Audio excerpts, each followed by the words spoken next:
So this is Lillian Duncan, Let the World See You by Donna Gephardt.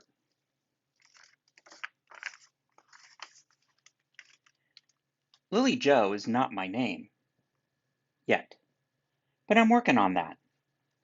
That's why I'm in the closet. Literally in my mom's walk-in closet with Meatball at my heels. I scratch under Meatball's chin and his tiny pink tongue pokes out the side of his mouth. He's adorable like that. Practice, I tell Meatball. Only 6 days until school starts. I have to do this. I can't. I have to.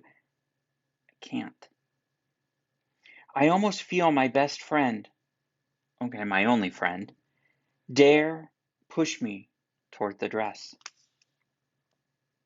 Thinking about my plan for the first day of 8th grade makes my stomach drop, like I plunged over the crest of a roller coaster at Universal Studios.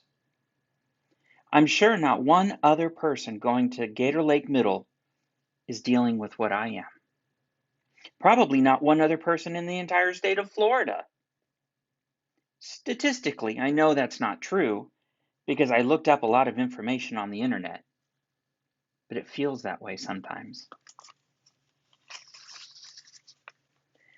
Meatball's wagging his stubby tail so hard his whole body shakes.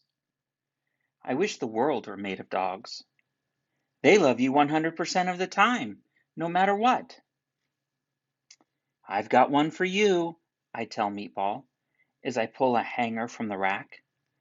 The past, the present, and the future all walk into the bar. I examine the summery red fabric, the tiny white flower print. I remember being with Mom when she bought this dress. Are you ready for the punchline? Meatball looks up at me with his big brown eyes, dark fur falling into them.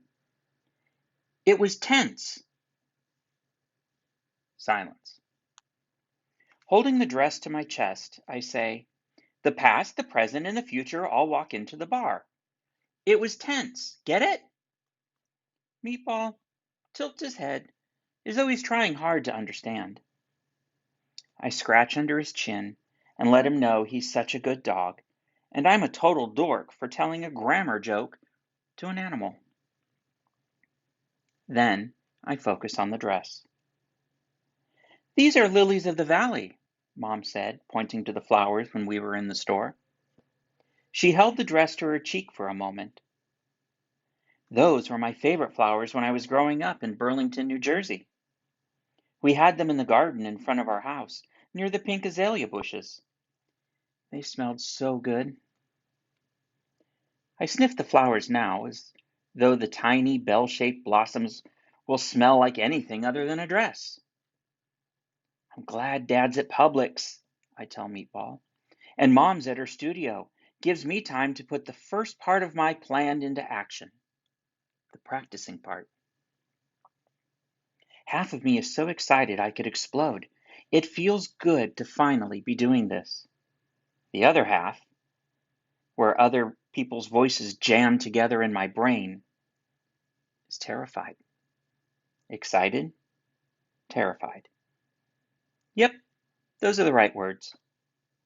I take off my pajamas and let the dress slide over my head and body. The silky lining feels smooth and soft against my skin. It's hard to get the zipper up in the back.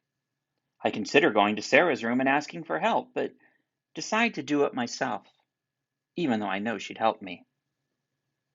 When I was little, I tried on one of Sarah's old dresses and loved how it felt, how I felt in it. When Mom came home from work that day, she laughed and made me whirl and twirl. Even Dad laughed, back then. What do you think?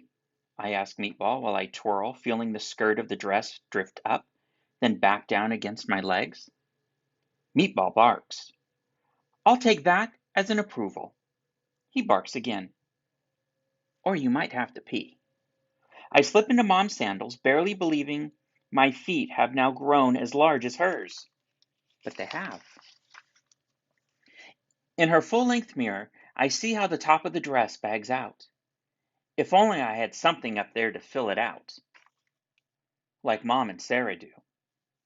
I consider grabbing one of Mom's bras and stuffing it with socks to see how it would look, how it would feel. A blaring car horn shatters my thoughts. Meatball Mark, scooping him up under my arm, I put my face up close to his. Come on, let's help Dad carry in the groceries. He licks my nose. Oh, Meatball, your breath is so bad.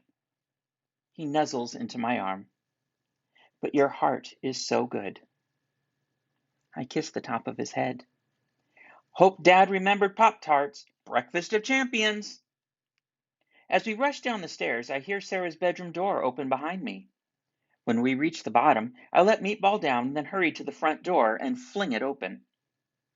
Dad's bent over, grabbing bags from the trunk of the car. I walk down the path to help. It's so bright and sunny, I have to shield my eyes with my forearms. But I can make out the back of Dad's t-shirt. The King of Pines. I laugh out loud, realizing it was probably supposed to read The King of Pins for one of the local bowling teams. Dad and his mom, Grandma Ruth, run a t-shirt screen printing business. We've got you covered. And sometimes orders get messed up.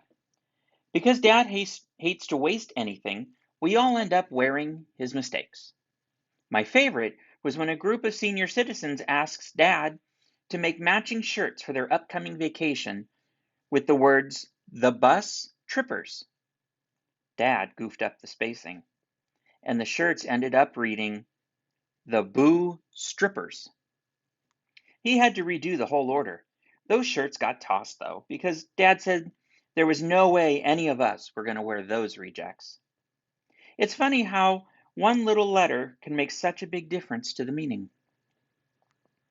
Grandpa Bob, who started the business with Grandma Ruth about 1,000,000 years ago, used to say, "Words have the power to change the world.